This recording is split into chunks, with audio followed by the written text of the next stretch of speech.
poderíamos, quem sabe, projetar até o final do ano.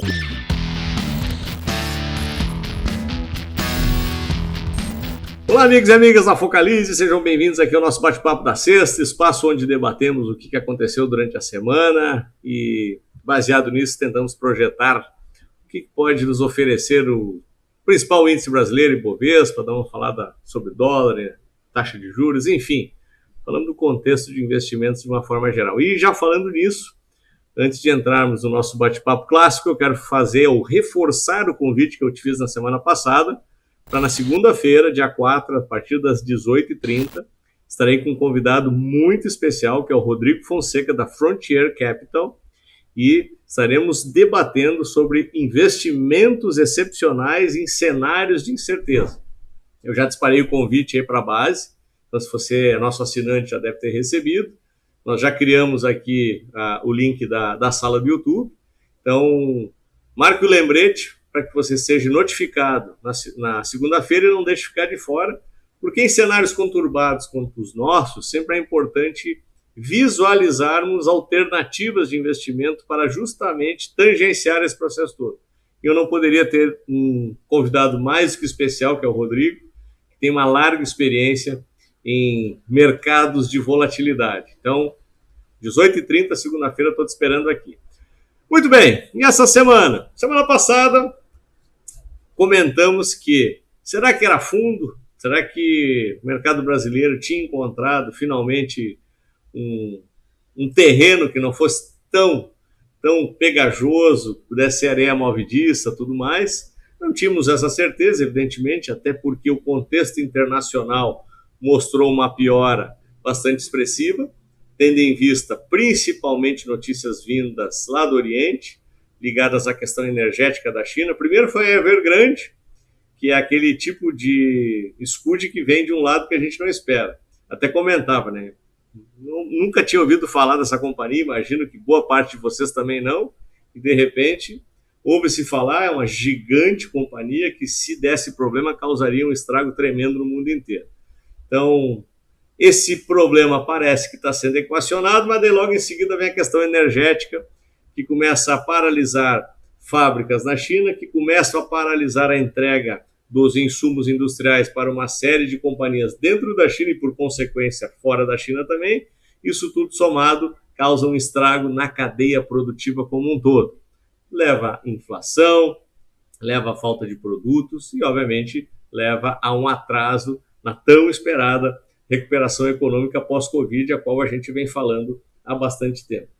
Isso tudo acabou trazendo ainda um pouco mais de pressão vendedora em todas as bolsas, e era de se esperar que aqui no Brasil não fosse diferente, mesmo aqui tendo melhorado muito o cenário interno. Iniciou lá atrás com a carta que o presidente Bolsonaro mandou aos juízes do STF, selando um certo compromisso em favor da estabilidade entre os poderes. Isso acabou trazendo uma paz interna, digamos assim. As reformas começaram a avançar dentro do Congresso, dados econômicos bastante importantes, por exemplo, a criação de emprego, saiu essa semana, o CAGED informou, foram 360 mil postos novos de trabalho. Se considerarmos que estamos batendo novamente na faixa de 89 milhões de pessoas empregadas dentro do Brasil, voltamos a um número pré-pandemia, isso é bastante importante, e baixamos finalmente daqueles 14 milhões de desempregados, aí agora saiu o dado 13 milhões e 700 mil pessoas. Claro, é um número muito grande, sem dúvida nenhuma, é um problema muito sério, mas a gente tem que olhar para a curva, e a curva começa a dar sinais de reversão. E a arrecadação, final da arrecadação das contas públicas, um déficit quase neutro esse mês, o que não era esperado. E GPDI, deflação, ou seja, começa a somar uma série de dados no Brasil, o cenário no Brasil hoje volta a ser melhor do que a gente estava enxergando lá de fora. Mas, obviamente, que o cenário externo acaba tendo uma influência, não tem como. Né? Eu sempre brinco aqui, quem mexe o rabo é o cachorro, né? E a gente é o rabo, infelizmente. Então, contar que se houver um problema mais sério no exterior, a gente não vai sentir aqui, seria até uma certa ingenuidade. Mas quando a gente olha para o gráfico, e eu vou já colocar o gráfico semanal aqui para vocês, como vocês conseguem visualizar já aqui na tela, nós estamos tendo a segunda semana onde não marcamos nova mínima. Então, isso aqui é um primeiro fator importante. Semana passada, seguramos na região de suporte com uma figura de reversão. Esta semana, não marcamos nova mínima e marcamos nova máxima. E por muito pouco, não fechamos com o nosso principal índice no terreno positivo. Está fechando aqui com 0,34% de queda. Eu diria até que é um fechamento neutro, né? Praticamente no 0 a 0 na semana, tendo em vista tudo o que se passou. E a figura do gráfico diário também não é muito diferente. Deixa eu colocar o gráfico diário aqui para demonstrar para vocês.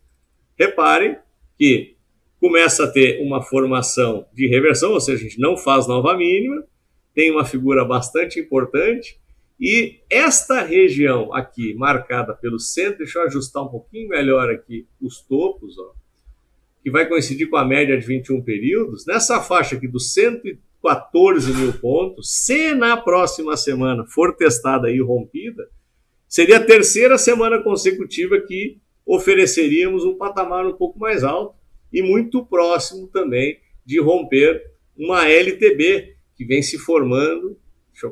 Deixa eu traçar uma linha aqui para vocês, que isso aqui fica talvez um pouquinho mais claro. Reparem, estamos aqui com uma LTB que pode ser testada justamente nesse patamar dos 114 mil pontos. Então, se rompido, também seria já um excelente sinal. E eu quero voltar para o gráfico semanal aqui com vocês, tendo em vista, e até o lado bom de estar com o meu grupo de mentoria, sempre antes de gravar esse comentário aqui para vocês, é que lá dentro a gente tem muita troca, a gente tem clientes, tem alunos, pessoal já mais antigo, tem uma certa experiência, então essa troca acaba também acabando até me dando algumas ideias. E um dos nossos frequentadores lá da sala lembrou que poderíamos estar diante de uma simetria, porque, reparem, a subida se deu praticamente no mesmo número de semanas das quedas. Então, olha só, então a gente já tem um movimento simétrico aqui. E quando a gente olha esta perna aqui, ó, a perna que antecipou o rompimento do topo prévio, ela coincide com praticamente o número de semanas que teríamos até o final do ano. Então, se fôssemos acreditar na possibilidade, deixa eu até traçar um desenho aqui para deixar isso aqui mais bonito para vocês, traçássemos uma perna esperando um movimento, quem sabe, até o final do ano, poderíamos retomar aqui a faixa dos 125 mil pontos. Não é aquele 140 mil que foi projetado por uma série de casas nas últimas previsões, né? Então, quando pega, eu sempre gosto de pegar um compilado das principais casas de análise, das corretoras, né? Então tinha gente que chegava a projetar em 160 mil, 150, 135, mas na média, né, ficava na faixa de 140. Então não é os 140 mil, mas se recuperássemos 125 mil pontos, tendo passado por tudo que passamos, eu diria que seria um resultado belíssimo. Mas, ao mesmo tempo, somos obrigados a olhar para o que eu chamo de cenário binário, né? Então, deixa eu retomar aqui, deixa eu dar um zoom novamente. Quando a gente retoma a possibilidade da correção e esse cenário aqui não se cumprir, reparem que temos um abismo pela frente caso os 109 sejam perdidos. E aí o próximo suporte mais forte seria nos 94 mil pontos. Seria um cenário realmente possível de uma correção muito, mas muito forte lá fora. Não é o cenário que eu trabalho, não é o cenário que eu acredito, mas obviamente nós temos que colocar dentro do radar para que ficamos atentos. A perda de 109 mil pontos em fechamento em gráfico semanal tem que acender luz vermelha para tudo que é lado, e provavelmente a coisa lá fora ficou um pouco mais feia. E já falando disso, vamos colocar o gráfico das bolsas internacionais. Deixa eu colocar aqui S&P. Repare que estava na iminência de montar um pivô de baixa, e algumas notícias um pouco melhores no pregão desta sexta-feira trouxe uma recuperação onde não confirmou o pivô de baixa, confirmou a região aqui do suporte lateral e confirmou também a linha de tendência de longo prazo. Mesma coisa com a Nasdaq, Nasdaq um pouquinho mais pressionada, mas não muito diferente, né? Mantém a linha, mantém o suporte, inclusive uma figurinha de reversão e suporte.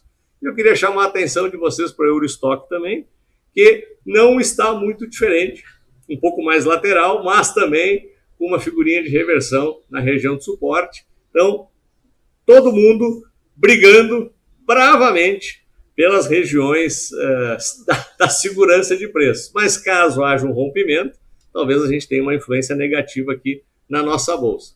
E quando olhamos para o cenário do capital estrangeiro, a gente verifica que não mudou grande coisa, está neutro, entrou e logo saiu, permanecemos com os 4 bi negativos dentro do mês de setembro, mas isso aqui me chamou a atenção, eu queria mostrar para vocês que aumentaram as posições em contratos comprados do índice futuro e mantido ainda a neutralidade no dólar.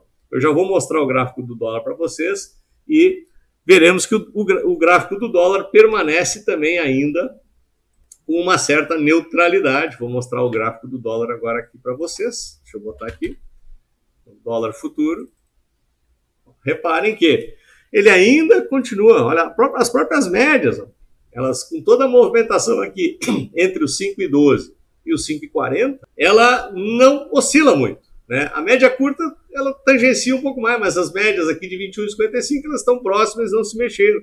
Então, fecha mais ou menos com o posicionamento, principalmente do capital estrangeiro nos contratos de dólar. Então, eu acredito que aqui fica um pouco mais lateral. E quando a gente olha para o DI, aí sim já reflete um posicionamento do Banco Central que, no viés da sua ata, colocou que vai fazer o que for necessário para segurar a inflação do ano que vem.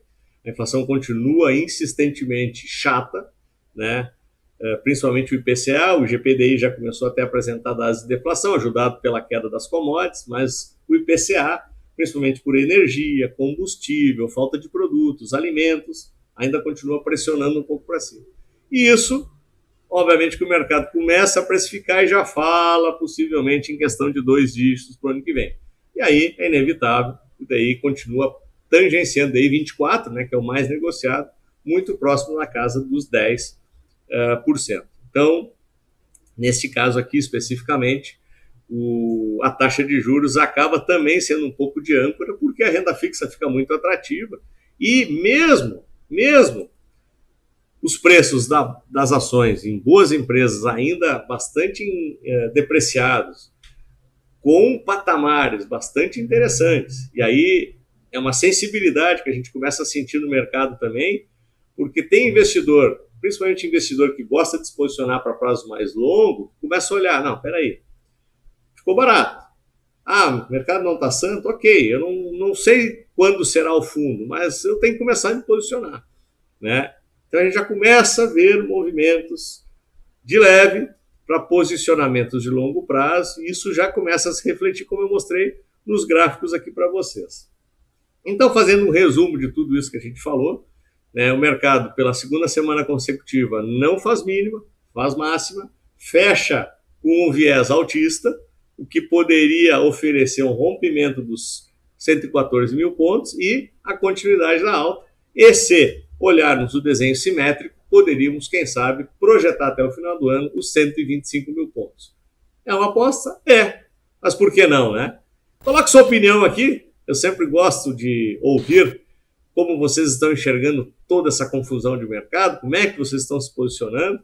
E adoro fazer esse debate, ouvir vocês. Isso só enriquece aqui o nosso conteúdo semanal. E volto a lembrar, né? Segunda-feira, 18h30, você é meu convidado aqui no YouTube.